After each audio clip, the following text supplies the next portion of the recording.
guys, welcome to the Homestead. So a while back I did a video on homeschooling and these savings accounts that a lot of states are passing. And I gave you my experience of Arkansas, where I live. I live in the OZARKs of Arkansas, and them coming out with a plan saying, hey, we can give you some money,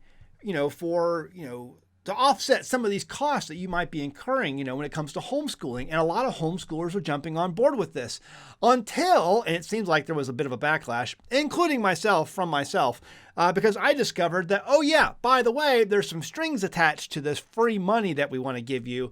We want to be able to test and evaluate your children. I was like, oh no, wrong answer. I'm not doing that. And I wouldn't say a lot of you, there were some people out there who were like, well, Zach, it's a good idea to get testing. I don't mind testing. That's fine, perfectly fine with me. I think it's good to have a set of standards. I agree. It is good to have a set of standards, but it's good that you have those set of standards because we already know that the state's set of standards is absolutely and completely subpar, which is why the state and the government are turning out the type of students that we are seeing. These pink-haired, purple-haired children who can't hold a job these days and who cry at the first sign of opposition in life because they've never been taught opposition in life. They've never been taught anything of real value. And so anytime they go out and they start to encounter some sort of opposition in life, because that's what life throws you is opposition, they start crying and they can't handle it. And they just doom scroll to get rid of all of their hurt feels.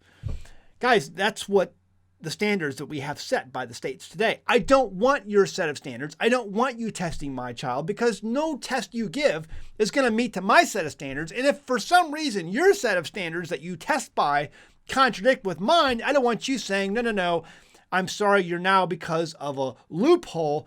You have to pay back that money that we gave you, or no, we have to come in and you're going to be forced to put your kid into our school system so that they do meet our standards. I don't want any part of that. I don't want any part of it. And absolutely, this is what's happening. They are starting to work in loopholes. Ladies and gentlemen, make no mistake, there are now millions and the tens of millions of people who are now homeschooling their children. And this is having a effect on our political landscape and our cultural landscape.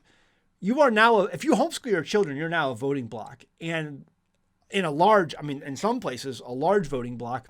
And a lot of politicians are taking note of that. And again, you're now existing in something that has been totally under the control of the government, either local or federal in years past. And now you're existing outside of that control. And that worries a lot of people who enjoy having that control. I hope that makes sense. Now, let's go over to X, where if you haven't followed me on X, you need to. You need to go over to X and follow me on X. But I want to show you, Nikki Truesdell put up a thing a while back, about a month ago or so, and I wanted to share it with you guys because I thought it was really telling about where a lot of these states are going. And if you're in these states, you need to take note and you need to participate and let your legislators know that this is unacceptable. You don't want strings attached. Let's take a look. She posted a number of these legislative updates, and they have to do with ESAs. If you don't know what an ESA is, it stands for Educational Savings Account. Educational Savings Account. And this is meant to give you money, okay, and so cover cost of schooling your children. It says, within 2 years of passing ESAs, West Virginia legislators file a bill to delete the protection mechanism of the legal barrier between homeschoolers who take the money and those who do not. Those who see, they're taking out these protections that you have, the protections that you enjoy to have full control of educating your children. They want that control back. Number 2, parents in Utah are calling for more oversight and regulation in the homeschooling community to prevent the spread of extremist and harmful ideologies. You Bible-believing Christians out there, how dare you! Based on an Ohio case of family teaching their children neo-Nazi ideas.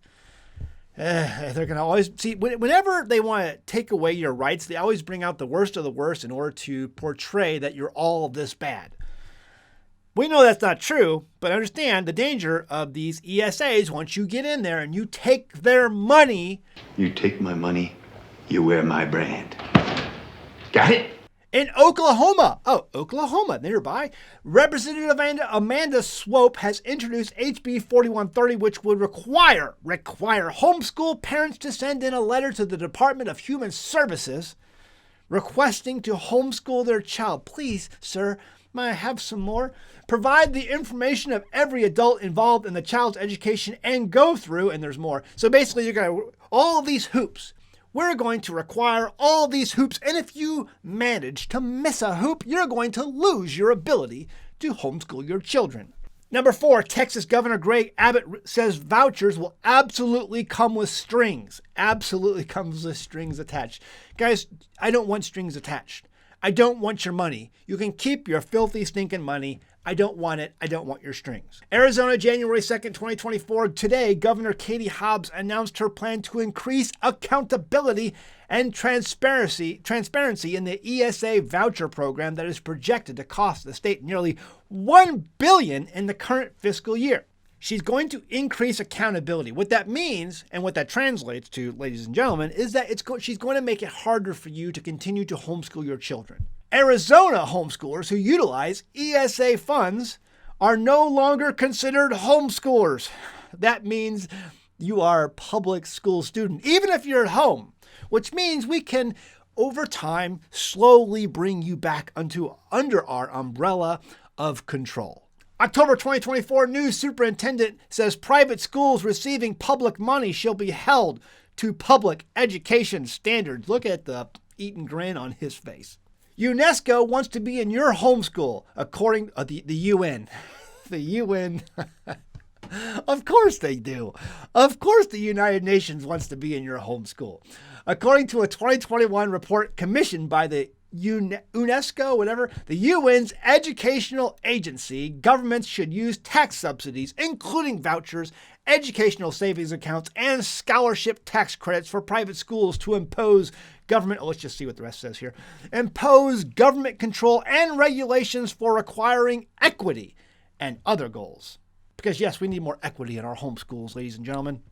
Now take a look at this. The deceitfully named Center for Responsible Home Education is making the rounds to each state legislature, testifying for the need to impose background checks on homeschool parents and, that pokey poke mandates, just to name 2 of their priorities. So here's the deal. If you're not involved with your state legislatures and legislators, then you need to get involved and let them know that you will have no part of any sort of background checks or hoops to jump through in order to educate your children the way you see fit.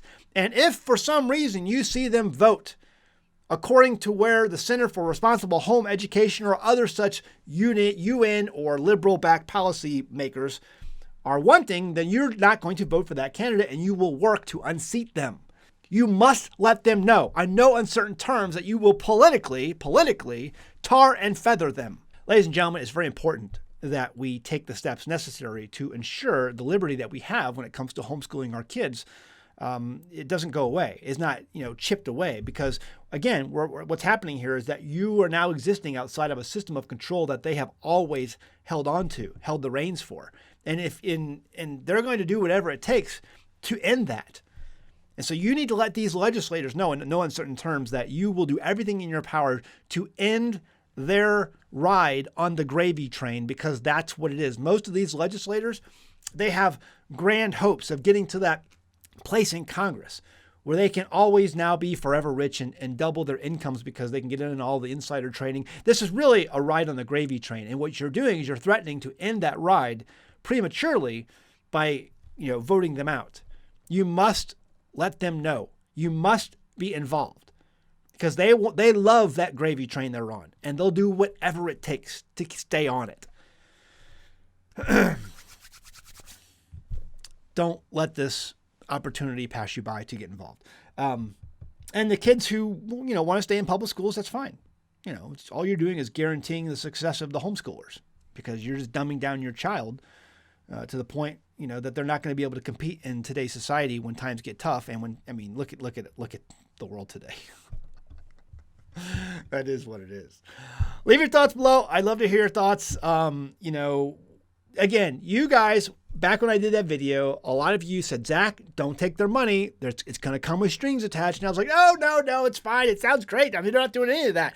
And sure enough, it's exactly what they were doing. And I caught it and I emailed them and I ended my application and I ended my participation in that program because I said, I want no part of you testing my child. Absolutely none. And I never heard from them again. So obviously they got the point. And from what I heard, there was a lot of parents who did the same thing.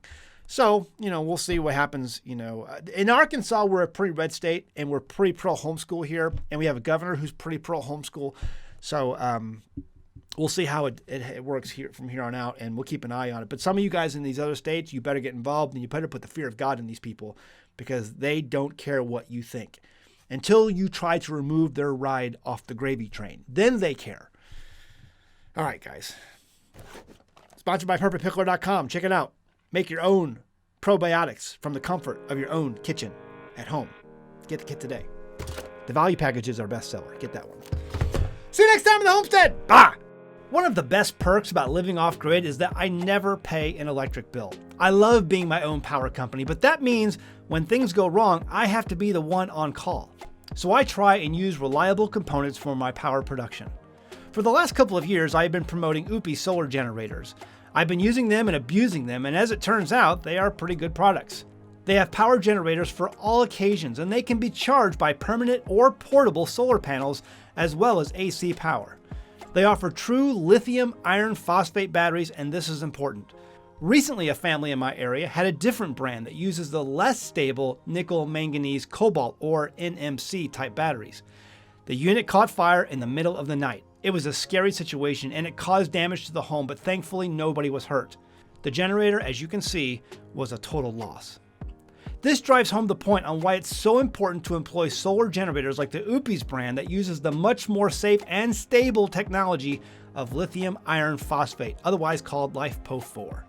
They offer small generators for travel or for powering an entire home and everything in between. These are great backups to have in a medical emergency or to power a freezer full of your favorite meat products, or as I have shown in past videos, for even backup AC and DC power sources for ham radio communications.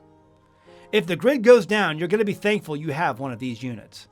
You can find the link in the description of this video or click on the banner ad found on the front page of our website at AmericanHomestead.com. Right here, that banner ad right there on AmericanHomestead.com.